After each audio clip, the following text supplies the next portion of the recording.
Now we've got a ton of content to discuss today. We start off with Team Affinity Season 5, and then we go on to the Ken Griffey Jr. Collection, Double XP for basically the rest of this month into December 10th.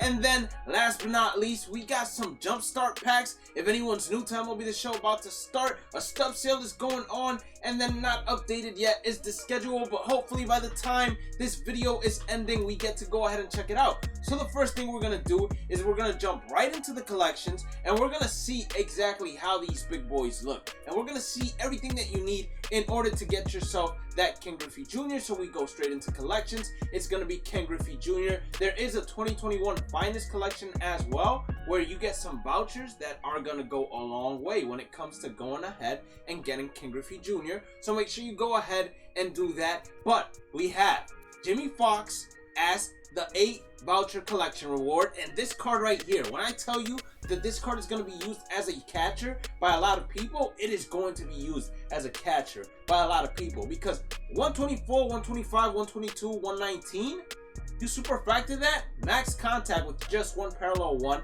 max power, and then he's one off power versus left. His vision is going to be a 98. The arm strength is going to be a 79, which is good enough. And at catcher, having someone with 65 speed, it doesn't get much better than that. Triple Crown Jimmie Foxx is going to be an absolute beast. And then we have 99 overall, Ken Griffey Jr. finally coming out to the game. I'm a little disappointed because they gave him a milestone card. I felt like they should have given him a signature series card or something along those lines, because the attributes could have been a whole lot better. I wanted Ken Griffey Jr. to be as juiced as Jimmie Foxx, for example. But 119, 108, 125, 121, those are still amazing attributes because of the simple fact that if you look at his fielding, it's a freaking 99.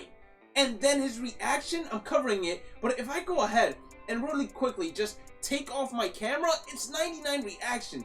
That means that there is no one in this game besides Ken Griffey Jr. and anybody else that has the 99 that gets better jumps than Ken Griffey Jr. and is able to field the position better than Ken Griffey Jr. With 95 arm strength, parallel 4, that is 99 arm strength. It doesn't get better than that. 85 speed goes up to an 89. Ken Griffey Jr. is going to be a problem. I'm telling you all that right now. And then we got a ton of the finest cards finally revealed. So we're going to go ahead and rank them later on. But let's just take a quick look at the Team Affinity program and see what it is they're offering throughout the entire Team Affinity program. So first off, missions. There's plate appearances online and offline, and then the certain tally stats with the flashbacks and legends from that division, the hits online with players from that division, extra base hits, strikeouts, and then in particular there are some missions that you do with the players that you obtain from the team program. So let's go ahead and look at the East. Where is the first pack? The first pack is all the way at 60. How long is this program? Alright, this program is 300 Team Affinity points. There is an All-Star Game pack within it, Kitchen Sink 2, Home Run Derby, Kitchen Sink, and then a bunch of Ballin' is a Habit packs. Alright, we know the general consensus of each and every single one. We start off with Ryan Mountcastle, 102, 110, 115, 119. The sad part about it is he plays first base. That's the really only sad part. He can play third base for you, but this card is most likely not going to be used like that. 76 speed, pretty good speed at first base. But once again, we have Jimmie Foxx. If you don't want to use Jimmie Foxx behind the dish, which I highly suggest you do, you're going to have Babe Ruth at first base most likely. Then we get a JD Martinez that surprisingly actually has pretty good fielding. 114, 115, 111, 108, all beautiful numbers. 77 fielding is actually really good for a JD Martinez card. And if you parallel him up to parallel 3, that's gold fielding. He has 79 reaction. You go ahead and parallel him up to parallel 1, that's going to be 80 reaction. So that's 80 fielding, 80 reaction, gold fielding, golden reaction. That is amazing as well. Gerrit Cole, the hit per 9 is 104. Not exactly overwhelming. He has a 4-seam slider, knuckle curve changeup, and a sinker. Let's see if he has any outliers. No, he does not have any outliers. I don't think this card is going to be out of this world on the lower difficulties, but on Legend, it might be usable. Then we have Brandon Lau, 107, 100, 125, 114. Similar to Ken Griffey Jr., except Ken Griffey Jr. has a lot more contact. against both sides, and a lot more power too. He is a gold fielding second baseman. Superfractor becomes diamond fielding second baseman. Reaction is an 88, which means gold reaction, 2 more, and he becomes a 90, meaning parallel 2, diamond reaction at second base. I think he's a decent card, someone you can platoon at second base. But Marcus Semien, 108, 105, 123, 112. This is a juiced up version of his monthly awards card. 92 fielding, 72 arm strength, 94 reaction. At second base, diamond fielding, diamond reaction. He has a pretty good swing and 84 speed. You don't want much more. If I had to decide between the two, I would definitely go after Marcus Semien.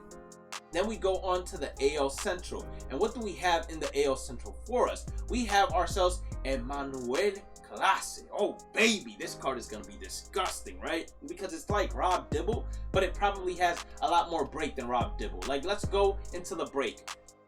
Pitch control, pitch break, the cutter and slider have 99 break and 99 on both sides. So, I mean, it doesn't get much better than that. 122 hit per 9, he's going to be shrinking PCIs. And then he's going to have outlier 1 on that cutter. So that cutter, the fastball, the slider, everything. He's just going to be a good reliever to use out of the pen. For the White Sox, we get Yoan Moncada. Over 100 on both sides. You keep on paralleling him up, it gets better. Third base, 87 fielding, 90 reaction, meaning gold fielding, diamond reaction to start off. Parallel him up to parallel 3, that's diamond fielding, and he already has diamond reaction. Definitely a usable card for third base. And if you want an all-switch hitting team, you got an all-switch hitting team, because you also have Jaime Candelario. Good contact against both sides, good power against both sides. Gold fielding, and then 88 reaction, which means gold reaction. Parallel him up to parallel 2, that's going to be diamond reaction, but his fielding never is actually able to hit diamond. But you can put this man at second base, put this man at third base if you really wanted to. Salvador Perez gets a juiced up card. When I say juiced up, it's juiced up, but it's not too crazy because we've already seen juiced up Salvador Perez's, especially from All-Star Game Pack or Home Run Derby Pack. I forgot which one of the two it was. I think it was both, actually. You know, good contact, good power, 85 arm strength, and then 92 reaction. That's going to be great pop time. We go to Jorge Polanco, 106, 112, 117, 109. Primary second baseman. 80 fielding means gold fielding, 81 reaction, gold reaction. This is an amazing card as well. You can put him at third or short, but he does drop down in terms of fielding and reaction to silver. So I would keep him at second base. We're now going to go to the AL West and see what they got cracking for us in the AL West. In the AL West, we got Kyle Tucker, who is amazing by all counts in terms of contact, and then 91 fielding, 95 reaction. This card is going to definitely be one of the top cards to use in the game. He's going to remind me of Larry Walker of last year, if we're being completely honest. Now, 112 hit per 9 for Raisel Iglesias, fastball, slider, changeup, and a sinker. And let's see if he gets any outlier. No outlier, but hey, it's fine. 112 hit per 9, and that pitch selection is going to be disgusting. Then we have Frankie Montas, sinker, 4-seam splitter, slider, 103 hit per 9, 103 K per 9. Not bad at all, and he does have outlier on his sinker. So the fact that he has outlier on his sinker, don't let that go over your head. This card is going to be like Brusdar Graterol on crack. And it being a starting pitcher with over 100 hit per 9 only makes it better. Mitch Haniger is going to be the Seattle Mariners. 100 contact against right, 117 versus left. All good numbers. 82 fielding, 86 reaction, gold fielding, gold reaction. That's not bad, but you would rather have Kyle Tucker out there. I'll tell you that much. And then I believe this is Nate Lowe. 103, 114, 102, 101 first baseman, 84 fielding, 88 reaction, gold fielding, gold reaction. Reaction can go diamond as you parallel him up. But as we all know, first base, it's pretty much filled out at this point inside the game cycle. We then go to the NL East, where we should have some juicy cards as well. Freddie Freeman, 123, 108, 114, 107. With Freddie swing and third base secondary, a lot of people are going to be using Freddie Freeman at third base if they want to have a ton of lefties inside their lineup. But he is going to remain a gold defender at third base, and he's going to have gold reaction. If you keep him at first base, he starts off with diamond reaction, and as you parallel him up, he'll get diamond reaction at parallel 4. Sandy Alcantara, definitely going to be disgusting as well. 104 hit per 9, 101 K per 9. Similar to Frankie Montas. And then we go down, he has outlier on that sinker. So definitely going to be a starting pitcher. A lot of people are going to be using. We have Marcus Stroman, 103 hit per 9. He has a sinker, slider, splitter, cutter, and a four seam. So he has two of the best fastballs in the game inside the sinker and cutter. Use that to distinguish between the two. The splitter is a form of a changeup, and then the slider to mix that with the cutter. It's going to be beautiful. I think that this card is going to be a lot more usable on the lower difficulties than it is on the higher difficulties, just because he doesn't have any outlier on those fastballs or sinkers. And then we have Zach Wheeler, 108 hit per 9, 105 K per 9. Should have been the Cy Young in my personal opinion.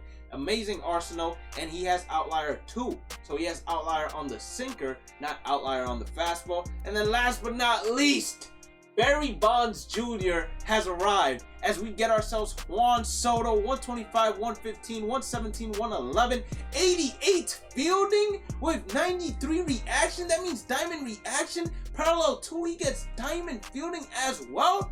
Nah, I'm telling you all, screw Kyle Tucker. Juan Soto has the best swing in this game.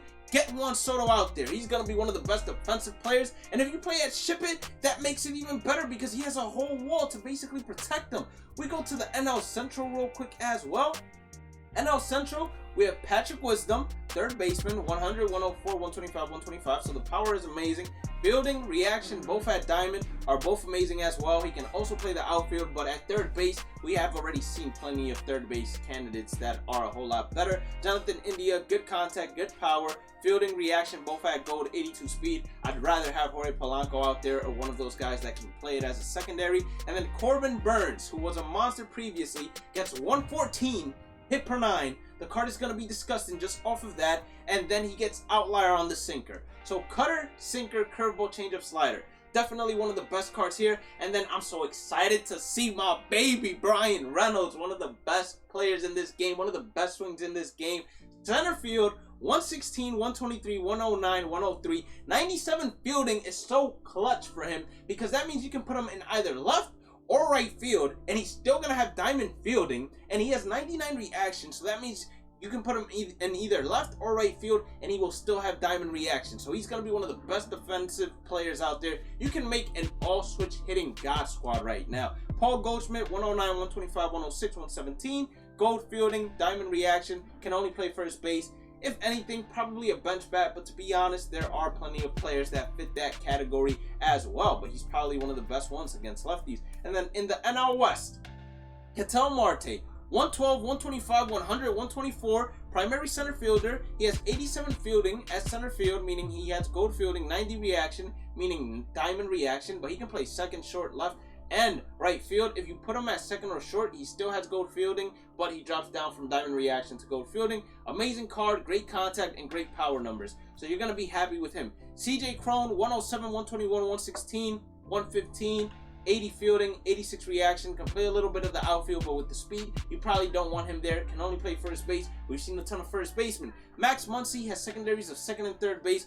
Good contact, good power numbers, 95 fielding, and then 99 reaction, but that is at first base. You play him at second base or third base, and he will remain with diamond fielding and diamond reaction. So he definitely should be played there if you're going to use him instead of first base. And then Fernando Tatis Jr. I mean, this is the shortstop we wanted to see.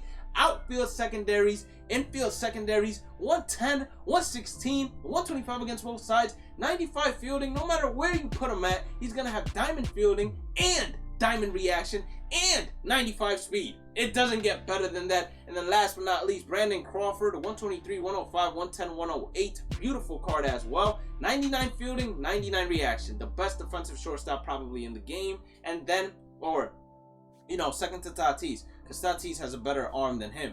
But other than that, and he has better speed than him as well, which obviously helps out a ton. But other than that, another great option for shortstop as well. Overall, these Team Affinity cards have been a W. I have rarely, I haven't seen an L yet out of them, right? And let's see if the schedule finally rolled up for us. And it still didn't roll up, unfortunately. So that means that we are most likely going to be just ending this episode off without letting you know what's next. But once I do figure that out, don't worry, I'll make a video on it. Have a blessed day and night. Stay positive, stay safe, stay blessed. And I'll catch you all on the next one.